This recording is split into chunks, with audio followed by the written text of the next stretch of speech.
আন্তর্জাতিক অপরাধ ট্রাইব্যুনাল আদালতে আজকে একটা ন্যায় বিচার প্রতিষ্ঠা হয়েছে।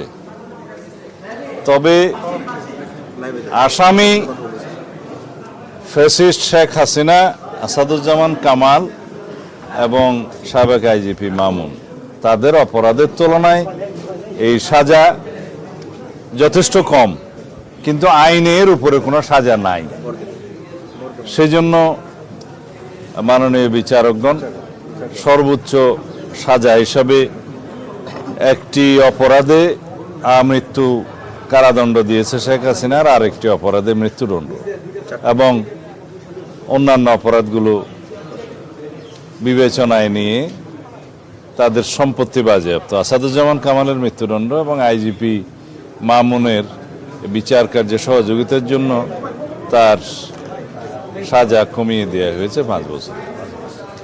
তবে আরও অনেক মামলা তাদের বিরুদ্ধে আছে এবং সেই মামলাগুলো আশা করি ন্যায় বিচার প্রতিষ্ঠা হবে, সবাই সুবিচার পাবে। আজকের এই আদালতের রায়ের মধ্য দিয়ে কয়েকটি জিনিস প্রমাণিত। ফ্যাসিস্ট স্বৈরাচার যত শক্তিশালী হোক, যত দীর্ঘদিনই রাষ্ট্র ক্ষমতা অবৈধভাবে পরিচালিত করুক, ক্ষমতা ভোগ করুক, তারা একদিন না একদিন আদালতের কাঠগড়ায় তাদের দাঁড়াতেই হবে।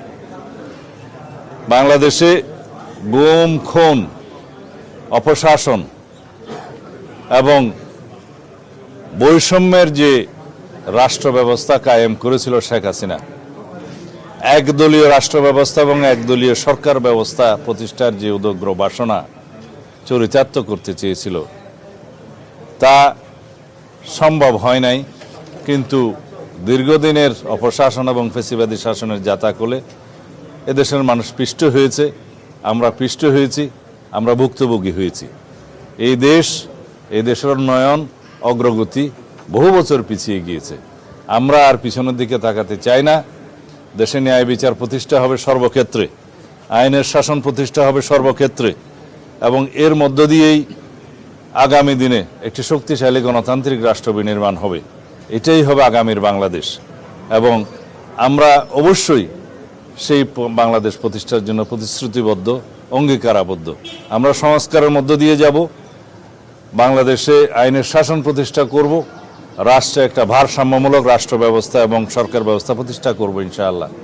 এই দেশের প্রতিটি মানুষ ভবিষ্যতে যাতে ন্যায় বিচার পায়, সেরকম রাষ্ট্র ব্যবস্থা প্রতিষ্ঠার জন্য আমরা অবশ্যই অবিরাম সংগ্রাম চালিয়ে যাব।